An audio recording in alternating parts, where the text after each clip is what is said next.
Today we are going to make a company overview about Mango, and we are the group number 3. So according to the agenda for today, we are going to start with an overview of the company. We will continue with the product and existing channel, and we will end our presentation with a market overview. So speaking about what Mango is. Mango is one of the Europe's leading fashion company with design, creativity, and technology at the center of its business model and a strategy based on constant innovation, the search of sustainability, and a channel integration. Today, Mango is Spanish most international fashion company and one of the leaders in the group in this sector, and it's present in more than 100 countries around the world. So let's make a check of the market share of Mango in Spain in the industry of apparel and footwear. Starting in 2018, they got a 2.1 market share that remains the same in 2019. In 2020, it started increasing. They got 2.2 of the market share. The increases continue in 2021 with 2.3 of the market share, and finally it ends in 2022 with 2.4. Now, about the profit and volume generated by the company in the last 5 years, the profit generated is in US dollar millions. In 2022, they ends the year with a profit of $523 million. And we can see like a trend in the last 5 years. Now, according to the volume sold, that it's in 1,000 units, 2022 ends with a 553 thousands of units sold. What can we say about this profit and this volume? First, that the company has been recovered in value after the pandemic, managing the exceed of levels that it has in 2018.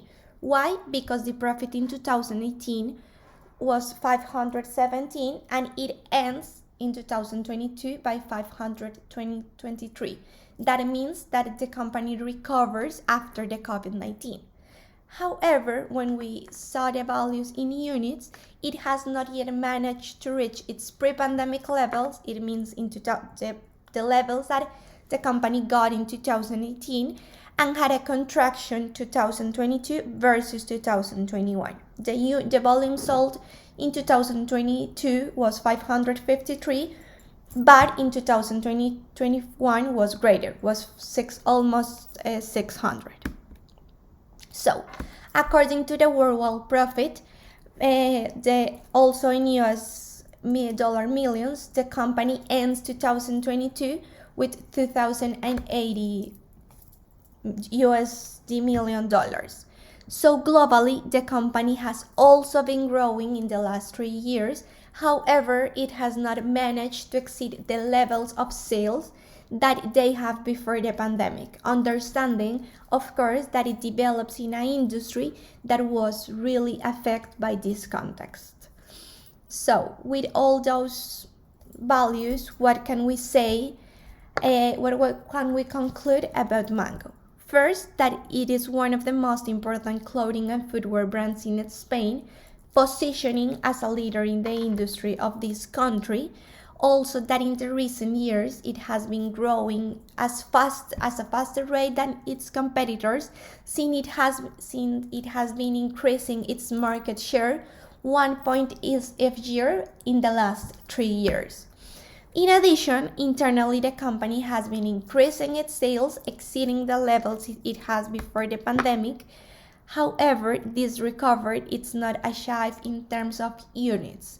So it could be assumed that they have implemented a cost strategy, but they are selling less units. Now, according with the product's description. Thank you, Anna. So according to the product's description, Mango is a recognized brand by its fashion, reasonable price, and high quality. Its sales are aimed to clothing for women, men, and children, with a modern and versatile collection that allows to adapt the style and the taste of each person. Something important about Mango is that the clothing collection is updated frequently according to each seasons. Within the range of Mango products, they include handbags, scarves, sunglasses, fashion, footwear, earrings, necklaces, and bags. Something more important that Mango also seeks to promote the sustainability. That's why they use organic cotton and recycled materials in its clothing productions. But to whom is this Mango clothing for? So in this bar, the first one, they are segmented in women and men, and the 72% of the market is for women, and the 27% is men. And also in this bar graph, we can see that in terms of age distribution, the main focus of Mango is aimed at people between 25 and 34 years old. And about the existing channels, Mango distributes its products through different channels, combining out stores with franchise, retail, and wholesale stores.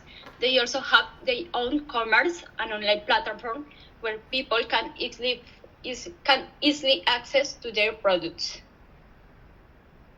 Here we can have some dates where it represents the 43% of sales in retail distribution channels, and organic search online in 27%, and online paid search in 17%.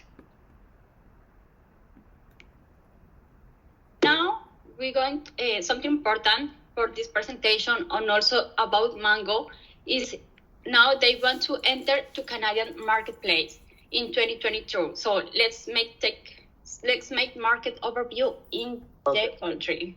Correct. So I'm gonna speak about the market size, kind of like an industry analysis for Mango. So if you can see the profit generated in this industry, in 2008 it was about 43 billion, and in 2022 it's 46 billion.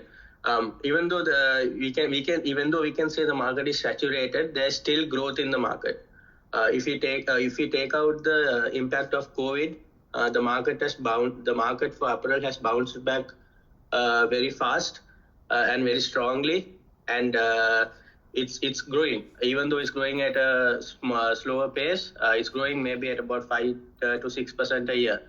The main competitors in the industry right now, you can see the leader is Lululemon, and then we got Nike and Adidas next.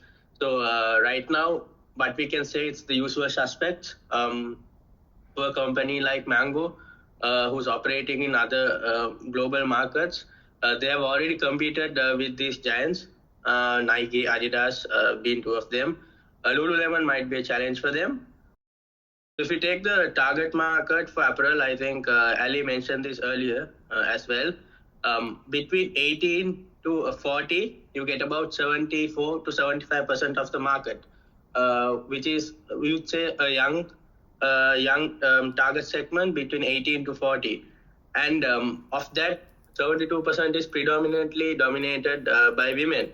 So you get that 20 to 40 age group women, which drive most of the sales. So if Mango is able to target them, they'll be able to do really well. And as a brand, I think Mango kind of satisfies this market already. And if you take the retail channels, most of it is done through retail stores, which is about 75%, and only one quarter, which is 25%, is done through online. So if they can focus on retail channels, open up more stores, they should be able to compete well. Moving to the conclusion with Kamil. So coming to the general overview of Mango, Mango is a strong company in its home market, achieving stability in 2022 after the pandemic years and a growing market share in the last 3 years. They run a clothing line focused mainly on women between the ages of 18 and 34. However, they also have a line for men.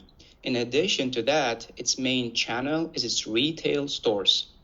Mango wants to enter to compete in the Canadian market. This can be understood as a good opportunity considering that the industry in this country has been growing both in value and volume. Additionally, most of the consumers in the country are between the ages of 18 and 39, especially women, and the retail channel predominates aspects that are added to the strategy and focus that Mango has had in other countries. However, it's important to mention that Mango faces multiple competitors that have been growing in the country and also already have a history and a possible brand loyalty.